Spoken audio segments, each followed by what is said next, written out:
are back from the Baja 500. It did not go as planned. We only made it 66 miles, but you know what? That's racing. And that does not change how we prep the car, which I want to show you guys what we do to do that. Before we even take the car outside to wash it, the first thing we do is check all the hardware to make sure that none of the Revlock Sherlock moved, which we use to mark all the bolts. We want to make sure that the hardware doesn't move so that we can keep progressing in all of our prep. If the hardware moves, we're not doing something right. So the first thing we want to take care of after we get it all cleaned up is we want to start disassembly. This is a key point because obviously we need to service everything. We need to go through everything. We also are looking at the chassis to make sure that nothing has a crack on it. We want to inspect all the corners of the welds everywhere to make sure that the chassis is all one piece, because that could end your day pretty quickly if you got a crack somewhere that you don't see it. So we immediately start diving into it, taking all the suspension apart. We went a little further than we normally would with taking the front diff out and the steering rack also, because of the front end failure we had over the race weekend. But yeah, this thing's stripped down to pretty much as far as I want to go.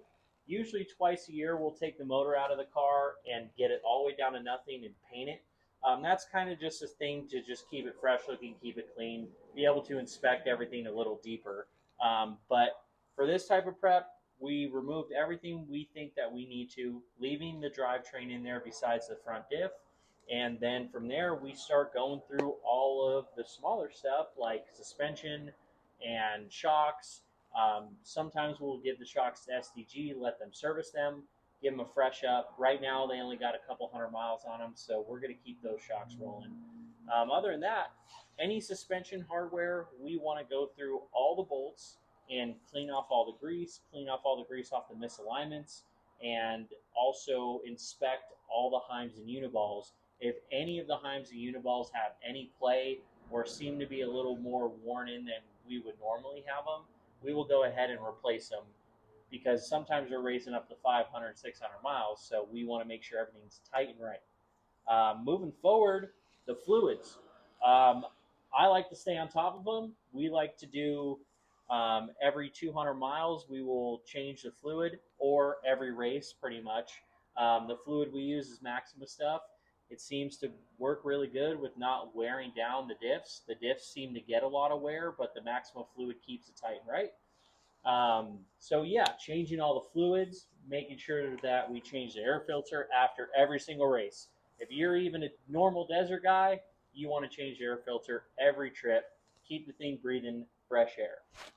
Moving forward, basically what we're going to keep doing is going through all the parts, and we talked about the hardware, so next we'd be talking about we paint everything. We also keep everything fresh, nice and shiny, so that every time the car is about to start the race, if we have photo shoots, this or that, we want to be looking the best we could. We don't want to be no average Joe. We want to look clean, we want to look fresh, and we use steel coatings to protect everything and keep it looking nice and bright. Moving on. We inspect all the brakes. We want to make sure that all the brake pads, all the brake pad plates are all not worn down and that the plates aren't bent, because if the plate gets bent, it could cause more damage to the pad itself. So we inspect all the brakes. We replace accordingly.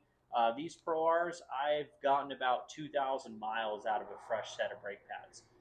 Pretty wild, but I mean, we're not going to keep replacing stuff that we don't need to replace. So that's kind of the game plan with the brakes. Just keep inspecting all of that stuff. Yeah, so we'll show you a little walk around of the car and let you get an idea, and then we'll keep diving into it.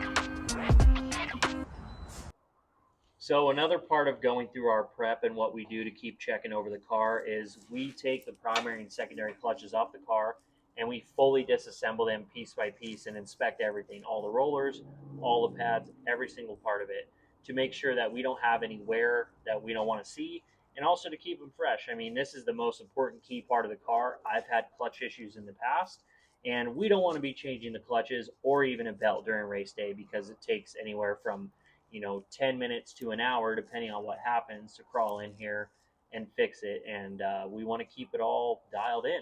So monitoring all your clutch wear stuff is definitely key on keeping your prep dialed, so that you could keep driving further and not have issues during the race. Another thing we're going to do during this prep session is we are going to be redoing all the front A-arm tabs. Long story short, at the Baja 500, I broke off these tabs. I hit a hard whoop. I must have cracked them when I hit the whoop. And about 9 miles later, the front end, these tabs broke off fully. And that took out the shock and the front diff with the axle hitting it. So now it's time to beefing it up. Nothing that was a failure with a product or a company.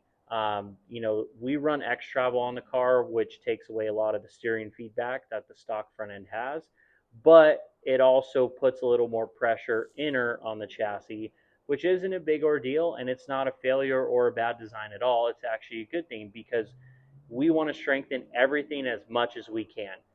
I come from the RC industry, which means when we keep upgrading all the parts on the RC cars, eventually you're going to break the chassis.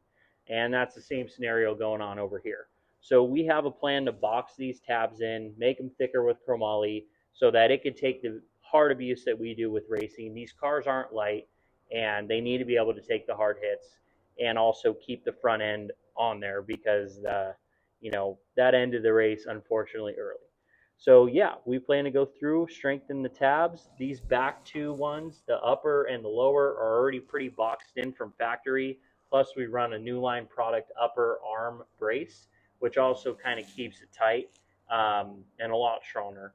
So yeah, we're going to add some good stuff. We already did this on Blake's Pro R chassis that we're currently building. So we're just going to cut out more of the templates we already have and add them to here, and be able to freaking smash the desert even harder. Woo!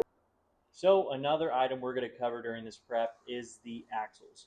Usually what we'll do is we'll pull the clips off, pull the boots back, inspect everything, make sure there's no extra play that we don't want to see, repack them with grease, and keep running them. I've had very good luck with axles. Besides, if I have a front end issue, usually the axle will pop out, causing it to break. Other than that, I've never broken a rear one, and I've been running the same rear ones this whole time, as we just keep going through them and servicing them. With that, we've also learned some new tricks over the past weekend that we're going to add to these rear axles. We're going to let them breathe a little better. I've seen other fellow racers starting to have heat issues with them, causing the boots to rip or the axle to break themselves. So we want to kind of let a little airflow come out of the boot area. So we got a plan for that. After that, we're still just going through cleaning up everything. We have some ideas for some new upgrades for the car. We want to get a better air filter system. I run the stock box right now, but what we noticed in Baja is the sill is crazy, and the car had a filter in it that was definitely pretty filthy after only 60 miles. So we want to add a really rad UMP filter to the car, let it pull air in from the cab so that it's a lot fresher and not as crazy as pulling it from the outside of the car. Other than that, I think we plan to add a rear view camera to the car. Every time we're racing, I'm always yelling at my co-driver, I can't see, keep checking in the mirror, because you never know if someone doesn't use the push to pass button, and someone may hit us. So we want to always keep racing safe and making sure that if there is someone coming up behind us, we can get out of the way. So Amazon makes a killer rear view camera for $150. We plan to add that into the car. And other than that, just start the reassembly. We kind of went over that we're going to paint everything, and as we reassemble, we will use grease, we will use Loctite on every single suspension hardware and all the misalignments, and we will torque all the bolts to spec and get her back together. And we plan to go down to Placer City, put about 20 test miles on it, make sure that the prep is good, the car's still acting the way we want it to act, and get ready for the next adventure, which I hope is down south of Mexico again. We appreciate your support and watching this video. We want to keep them going to keep growing. So please like, share, and subscribe, and we'll keep the action rolling, baby.